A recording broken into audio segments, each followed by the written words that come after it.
Hello and welcome to Katosh Tubes. I'm your host Paras, and in today's video I'm very excited to share a new tool with all of you which is called as Net Worth Calculator. Before I get into the details of the tool, let me tell you why net worth is a very important metric in your life. So net worth is something which is calculated when you subtract your liabilities from the asset. So in the end what you get is a net worth. Now why measuring a net worth is very important? Measuring a net worth is very important because it will help you forecast how much cash is there in your hand or at your disposal. If you have a proper idea of the net worth, you can easily measure how much time you have before you run out of cash, or it will also help you plan any emergency or further investments. Now this tool will help you measure your net worth not just a month wise or a 2 months or a 3 months, but for an whole year. It will help you forecast your investments, your expenses, your saving, and give you a total net worth month wise. You can measure it for a month period, for a quarter, for a 6 month or an year. It's up to you how you use it. So now you have two options in hand. One is you can go right in and download the tool and come back and watch the tutorial, or you can just watch the tutorial and then download the tool. It's up to you. The link of the tool is there in the description of the video. So now let's jump right into the tutorial video.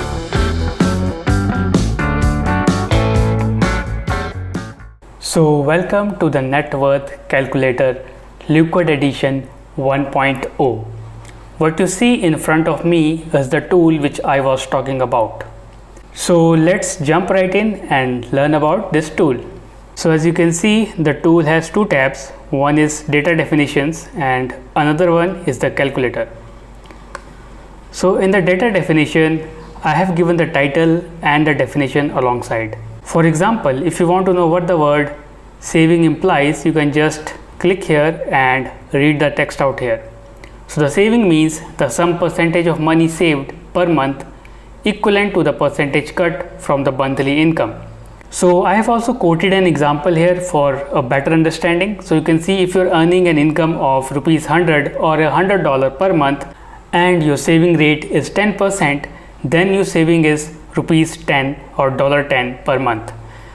Similarly, there are other options. So I have explained the definition alongside. For a better understanding, let me jump right into the tutorial and help you clear the terminologies. So this is the calculator. So let me expand it. So I name it Net Worth Calculator Liquid Edition 1.0 because it will calculate what's the liquid cash in hand for you.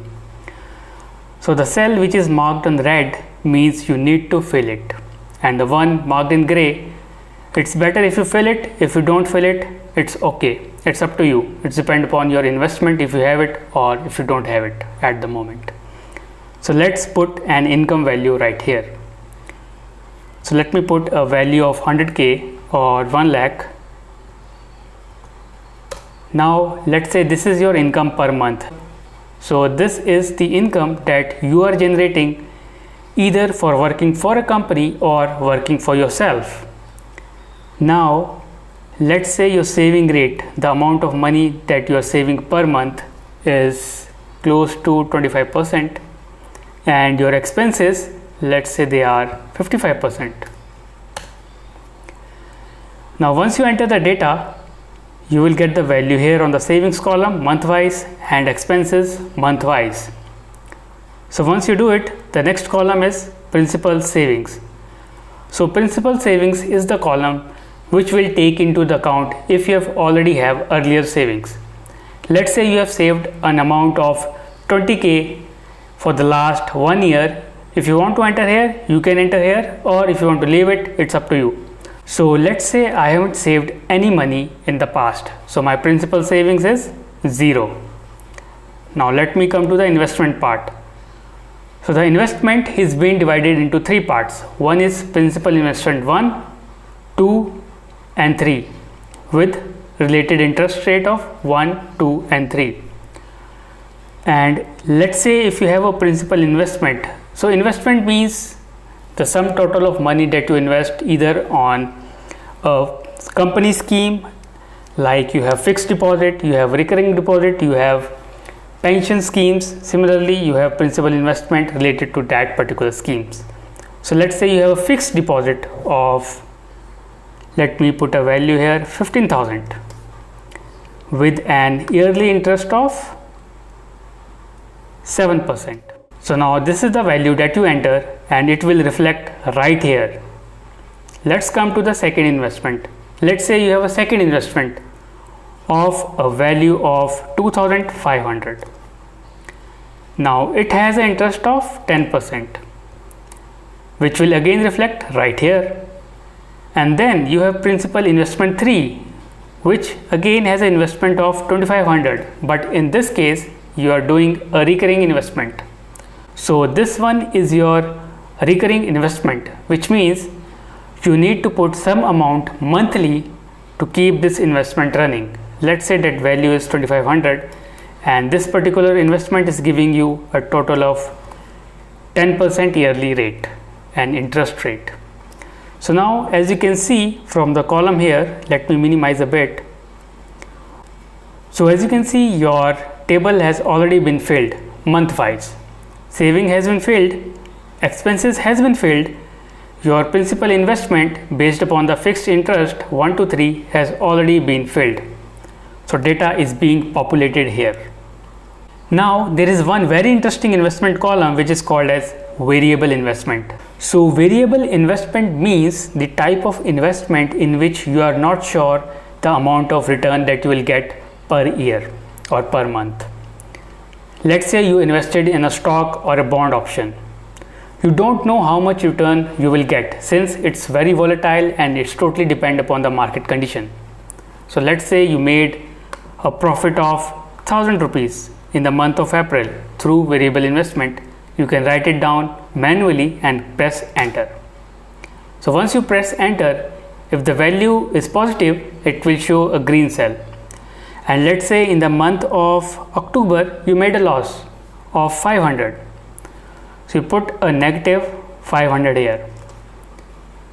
So as you enter the value, the cell will turn into red, indicating that it's a negative return. So that's how easily you enter a variable value.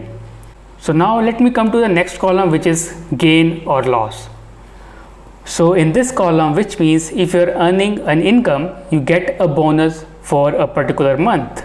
So let's say you get a bonus in the month of December of 1,000 rupees as a yearly bonus.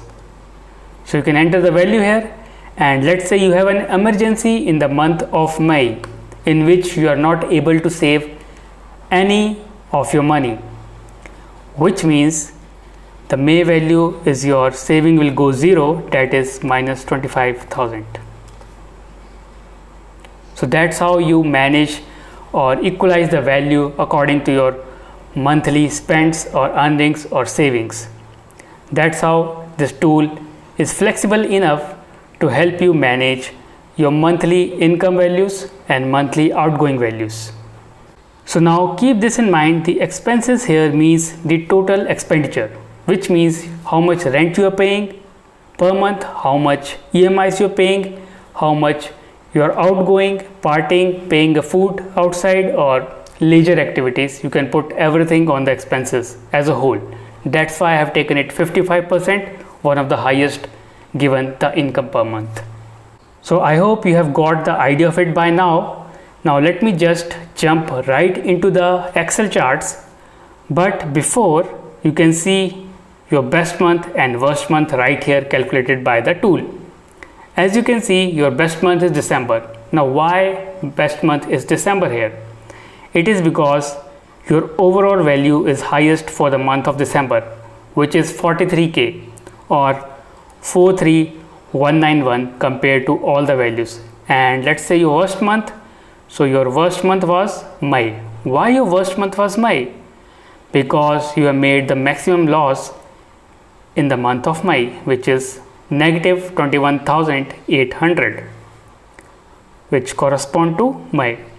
So that's how easy this tool will calculate before populating the chart that which month is your best and which month is your worst.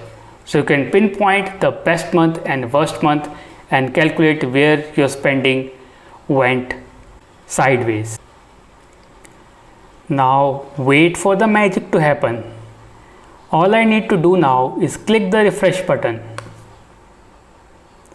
So you can see this is the chart that is populated when all the values have been entered. So you can see you are going negative growth from January to May, and then there is an uptrend of June till December because your investment are starting multiplying itself. So let me do it quarterly wise, how much I was earning from Jan to March.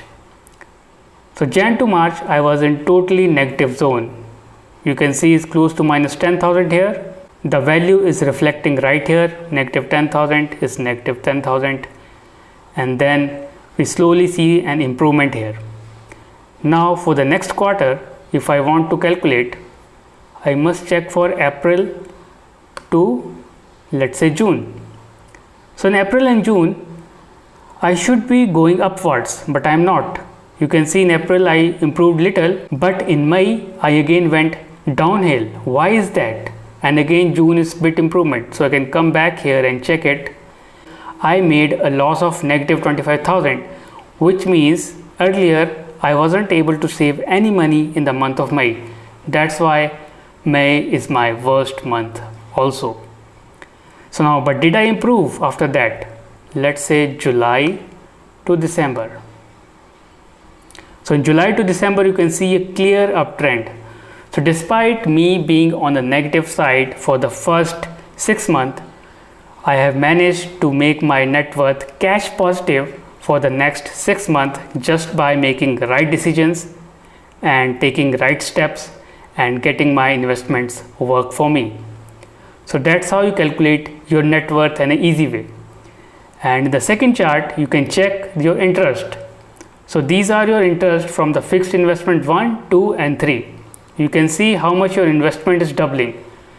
Your fixed interest 3 has outsmarted your all other investment. Which was it? It is this one. So that's how you will know that which investment is best for you in the long run. Further, you can see the key indicators, which is sum of your savings versus sum of your expenses in the color format. The green is your savings versus expenses in red.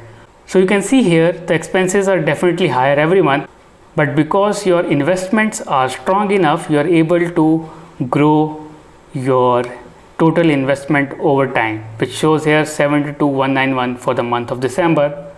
So that's how you calculate it. It's so easy, isn't it?